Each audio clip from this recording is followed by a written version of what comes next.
Hello, everyone, and welcome back to Clarity English Podcast. I'm Sarah, and I'm so happy you've joined us today. And I'm Lucas. Hey, Sarah, you seem extra energetic today. Did something good happen this morning? Honestly, Lucas, I just had the most perfect cup of tea. That's it. Tea first, then English. That's my whole secret. For me, it's always coffee. But I agree. A warm drink and a good mood make everything easier, including learning English. Absolutely. And speaking of making things easier, today's episode is all about something every single English learner needs. Something simple but incredibly powerful. That's right.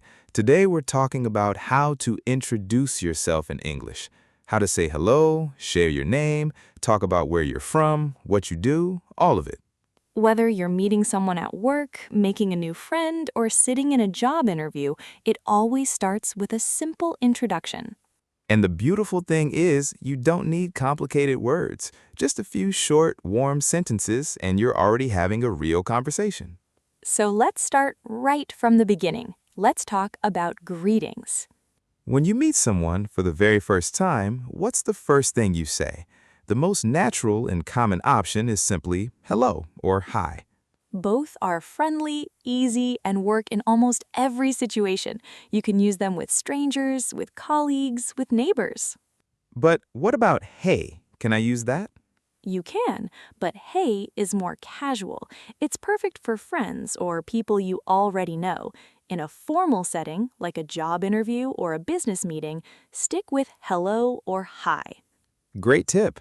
So hi for most situations, hey for close friends. Got it.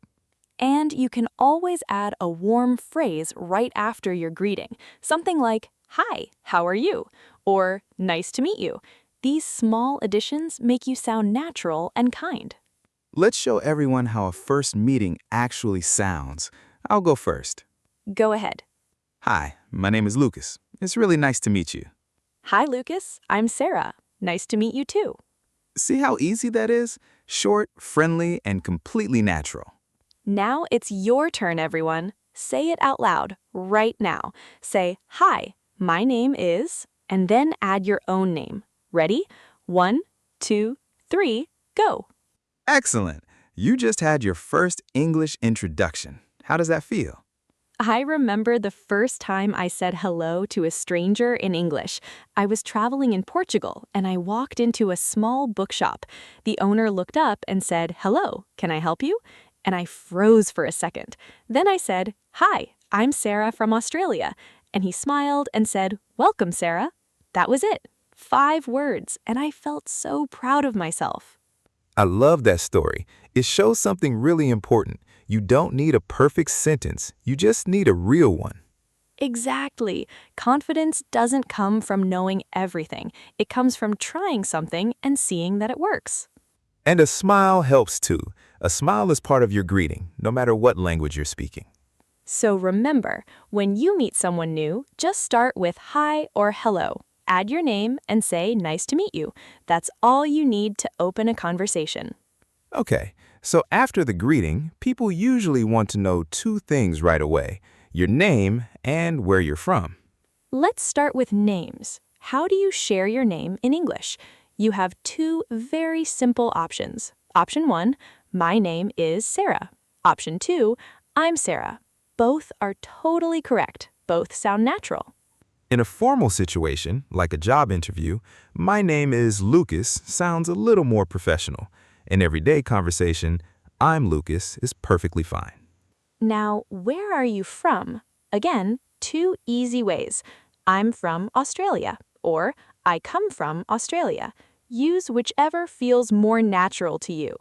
Let's practice this together. Sarah, where are you from? I'm from Australia. And what about you, Lucas? I come from Canada. Nice to meet you, Sarah. Nice to meet you too.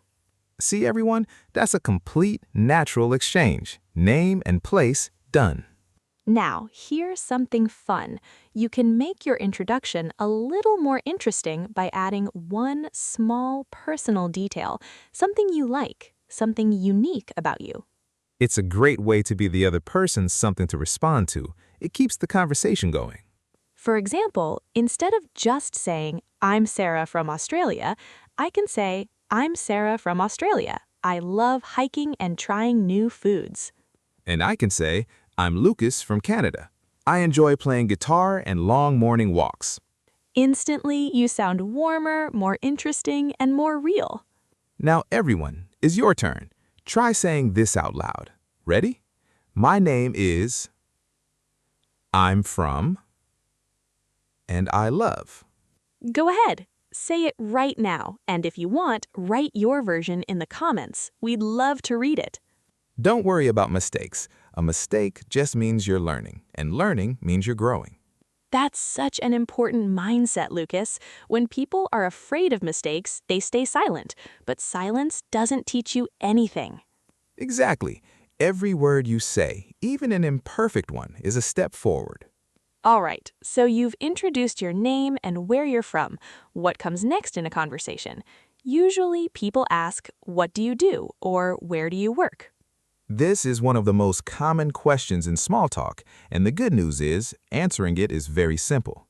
If you have a job, you can say, I'm a teacher, I'm a doctor, I'm an engineer, I work at a hospital, I work in marketing. If you're a student, say, I'm a student, or I study at university. You can add your subject too. I study computer science, I study business, I study architecture. And if you're between jobs right now, no problem. You can say, I'm currently looking for work, or I'm exploring new opportunities. Both sound professional and honest. And if you stay at home and take care of your family, that is a real and important role. You can say, I'm a homemaker. Say it with pride because it deserves respect. Let's do a practice. Lucas, what do you do? I'm an English teacher. I work at a language school. What about you, Sarah? I'm a student. I study communications at university. Oh, that's interesting. Do you enjoy it? Yes, I love it, especially learning how people connect through language. See how naturally that flows? One question leads to another. One answer opens a door. And here's a tip. Whenever someone asks you a question, ask the same question back. What about you? Those 3 words keep the conversation alive and show the other person you're genuinely interested. Small questions make big connections. I truly believe that. Now everyone, your turn. Say it out loud. I'm a, or I study. Try it right now. Go ahead. Great job. You're building your introduction piece by piece and it's starting to sound really complete. Part 4. Talking about your hobbies and interests. Now let's add one of the most fun parts of any introduction. Hobbies. What do you enjoy doing? What makes you happy? Hobbies make you memorable. When someone hears that you love painting or playing football or baking, they immediately have a picture of who you are. To talk about hobbies in English, use these easy phrases. I like, I love, or I enjoy. For example, I like reading books. I love cooking. I enjoy playing football on weekends. You can also say, in my free time, for example, in my free time, I watch movies. Or, in my free time, I go for walks by the river. Lucas, what do you like doing in your free time? In my free time, I love playing guitar and going to coffee shops to read. What about you, Sarah? I enjoy hiking, cooking new recipes, and watching travel documentaries. I dream about every place before I visit it. That's such a great habit. You're always prepared. Or just overexcited. You know, when I first started learning Spanish, my teacher asked me on day 1, tell me about your hobbies. And I only knew 2 words. So I said, I like music, with a huge question mark at the end. That's so relatable. I once tried to say I enjoy hiking in French and accidentally said something that meant I enjoy falling. The whole class laughed. Laughing is part of learning. Honestly, the moments that make us laugh are the ones we never forget. And that's the thing about language. It's not just grammar, it's personality. When you share your hobbies, you share a little piece of who you are. Now everyone, think of one hobby, one thing you truly enjoy. Now say this sentence out loud. In my free time, I love... Go on, say it. Well done. That sentence just made you sound more interesting, more human, and more confident. Okay, let's move to something that might seem small but is actually huge in English conversation: the weather. In many English-speaking countries, especially the UK, talking about the weather is practically a national sport. And it's the perfect way to start a conversation with someone you've just met or don't know very well. It's safe, friendly, and almost everyone has something to say about it. The simplest way to talk about weather is to use it's plus an adjective. It's sunny, it's cold, it's raining, it's windy, it's hot today, it's freezing this morning. Let's practice. Everyone repeat after us. It's sunny today. It's cold this morning. It's raining tonight. It's a beautiful day. You can also use weather to start small talk. Try these phrases. Nice weather today, isn't it? Or, it's really hot out there. Or, I can't believe how cold it got. Let's do a short role play. Imagine we're neighbors meeting outside our building. Good morning. Lovely weather today, isn't it? It really is. I love mornings like this. Makes me want to go for a long walk. Same here. I might take a walk in the park after work. Have a great day. You too. See you around. See how natural that felt? We talked about absolutely nothing important, and yet it was warm, friendly, and connected. That's the magic of small talk. That's the magic of small talk. It's not about information, it's about connection.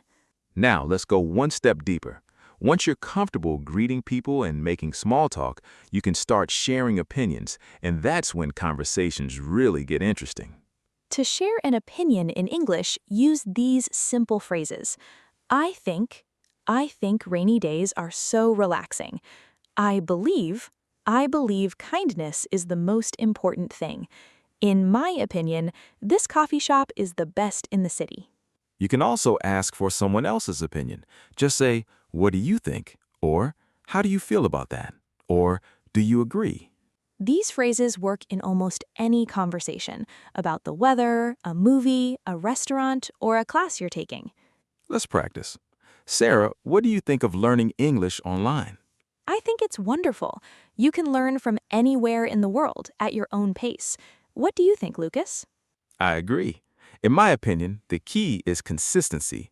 Even 15 minutes a day makes a real difference. And here's a tip that will make your English sound even more natural. Always try to give a reason for your opinion. Instead of just saying, I like it, say, I like it because it helps me relax. That one word, because, transforms a short answer into a real conversation. Everyone, try it now. Think of something you like or enjoy. Then say, I like because. Beautiful. You're already sounding like a confident English speaker. Let's talk about something you do every single day, your daily routine. Being able to describe your routine in English is incredibly useful in conversations, at work, at school, everywhere. The key is to use simple present tense. I wake up at 7. I brush my teeth. I make breakfast. I go to work.